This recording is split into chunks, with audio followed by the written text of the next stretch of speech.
नमस्कार सांग मैंने जय जगन्नाथ आपण मान पुणी थे स्वागत करुँच मो यूट्यूब चैनल रिंकीस लाइफस्टाइल को सांग मैंने आज हूँ कार्तिक मासर पंचुक स्टार्ट हो जाऊँगी आपण मैंने पंचुक केते दान धर्म करते केते कूड़े बुलाबुली करके पूजा अर्चना करते मो घर पूजा पूजी सारी आज गोटे सात्विक थाली बने बोली भावी तेणु आज ब्लॉग टी सात्विक थाली ही आरंभ करा चलते आज ब्लॉग टी स्टार्ट करिया ताले।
सांगने आपण देखिले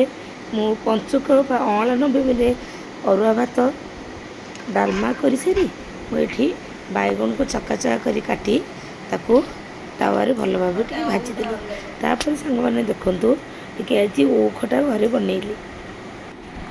ये ओ को छोट छोट पीस करके काटिदेली तापर भल भाव धुआ धुई प्रेसर कुकर लुण हल्दी दे सिझेदेली ओ भल भाव सिझीगला ताकू मु काढ़ी किसी कड़े तेल नेली पंचु फुटण शुखिला लंका भुसुंगा पत्र और आंब कषि अदा कंचा लंका छेची तादेह पकईकी ओ सीझा ओटक तादेह सब ढालीदेली ओ को भल भाव घंटा घंटी करके किसी गुड़ पकईली और तादेह नड़िया टी पकईली और काश्मीर चिली टी पकईली भल कलर आसापी एवं फाइनाली ओ खटा आमर रेडी हो गला। सांग मैंने आज ब्लॉग टी जदि आपन को भल लगुए लाइक शेयर सब्सक्राइब करने को जमा भी भूलिए रोची टिल देन बाय बाय।